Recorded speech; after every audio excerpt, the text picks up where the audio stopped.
Okay, Andy, why is it that there's a conversation about have I lived in this property for 2 of the last 5 years? I know that one page gets everybody every single time. Yeah, it does. So it's an IRS form, right? And IRS makes everything very straightforward and simple, right? Wrong.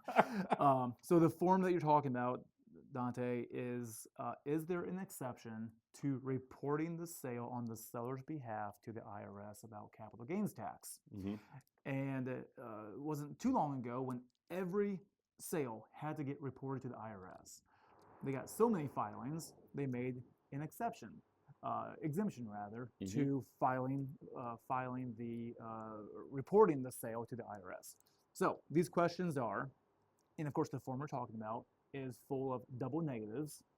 So I take it upon myself, along with all of our other closers, we ask the questions ourselves. We don't just give the paper and say, read these and answer, because it makes no sense if you do it. Yeah. We're going to ask you the questions. We're going to check mark the box based on how you answer it the way we know it needs to be answered. The 2 to 5 rule just means if you lived in the property in the immediately preceding 5 years for at least 2 of those years, and don't believe it has to be consecutive, but just a combination of 2 of those years within the last 5, then, and assuming that the contract price is under 250 for single or under 500,000 if you're married, and it wasn't used for business or rental purposes, and you haven't sold another primary residence in the last 2 years, then we don't have to report to the IRS. No. Now, we're talking about the seller in this case. This is not for the buyer or your borrower. This is for the seller. But as a closing agent and the title company handling the closing, this is a question that we need to ask to know if we have to report the sale to the IRS as the closing agent. So, Yeah, so it's about capital gains tax, and they're poorly worded questions that you guys, but still contact the CPA to like double check about your capital gains. But that's all. That's why these questions are being asked. That's correct. Yeah. That's exactly it. It's whether or not, basically, if you're going to get a 1099, it's called a substitute form 1099, substitute 1099S form. If you'll get that in the calendar year following the year that you sold the property. Because obviously you sold the property in tax year 2025, for when you file taxes in 2026, will you be getting that 1099? Yeah. No surprises. If you do get a 1099, yeah, exactly. Yeah, no surprises. If you do get that 1099 in the mail, at the closing table, we will give you a signed copy of the fully signed settlement statement. Take that to your CPA or your tax accountant, whoever you use for taxes. Copy of it's called the AOTA, the ALTA settlement statement, and that 1099. That's what your CPA is going to need to know to see if you owe anything or not. Perfect. All right, Andy. Tax proration. When we say that, what does that mean? And I'll be honest, for years I couldn't understand this whole short, long-term thing. Can you, as best you can in 30 seconds, what's tax proration? All of Ohio, all 88 counties in Ohio, bill property taxes in arrears, a 1 full year in arrears. Okay. I say that because I'm going to now distinguish between Montgomery County, short proration, and long proration. So I'll start by long proration. Because all of Ohio bills property taxes in arrears, what that means is, and the tax bill comes out twice a year, once in January, around then, usually due in February, sometimes March, depends on the county, again in June, due usually in July. You pay it twice a year, a full year in arrears both times. The January bill is for the first 6 months of the year before.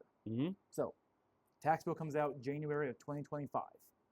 So when everyone made your payment for taxes in the last tax bill that came out, you pay taxes for 2024's first half 6 months. Okay. Okay?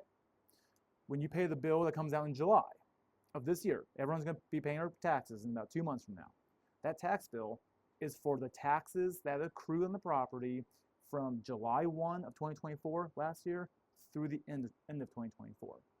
So you are never paid up to date. You cannot be paid up to date. You're not delinquent, but you're not paid up to date.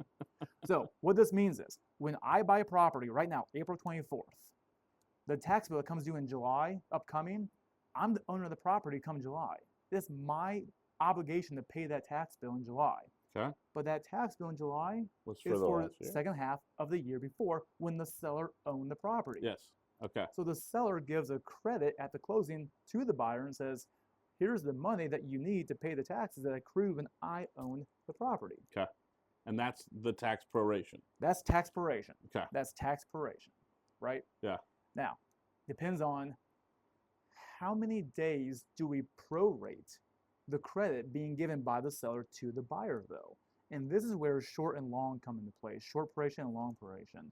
Long proration is simple. It just says, for all the number of days that taxes have accrued but have not yet been billed, here's a credit for it. Here's the number of days based on the last billed amount from the county, and then boom, that's how many days we're going to prorate the credit. Okay. So in this case, if I was closing today on long proration, April 24th, that means that it's going to be 180 days, give or take, 6 months, right? 180 days for all of last year's second half, because those have accrued, but they don't get billed until upcoming July. Okay.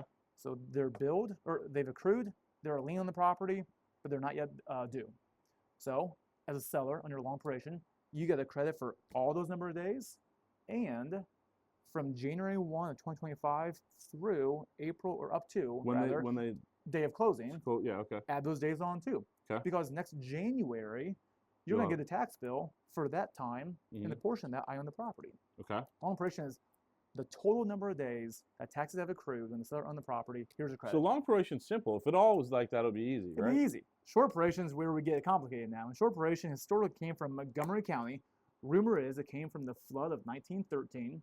Okay. Because taxes were abated, so the story goes, by the county treasurer at that time for 6 months to help relieve as a flood effort kind of thing. And it just snowballed because sellers at that time saying, well, I'm not going to get buyer credit because there were no taxes. They were abated for the six-month period. So when you get the bill, it's going to be a $0 bill. You get no credit. That's free money I'd be giving to you. So they didn't. So buyers took bought property with no credit. Then when they sold the property, taxes were due, but they said, I never got a credit. I'm not giving you a credit for those 6 months. It's just gone on for in the snowball since then. Okay. And we are how many years into it now? 1913 to 2025. 110 some years. 112? Yeah. Something like that. Yeah. And here we are. Still dogging about it. So basically all this means is short proration just means from the number of days from the current calendar year tax cycle to the day of closing. Okay. So in our example, instead of giving all last year's 6 months, you would only get the number of days. We will only prorate the credit based on the number of days from January 1 this year through April 24th. It's a shorter number of days that we're prorating the credit. Awesome. Thanks.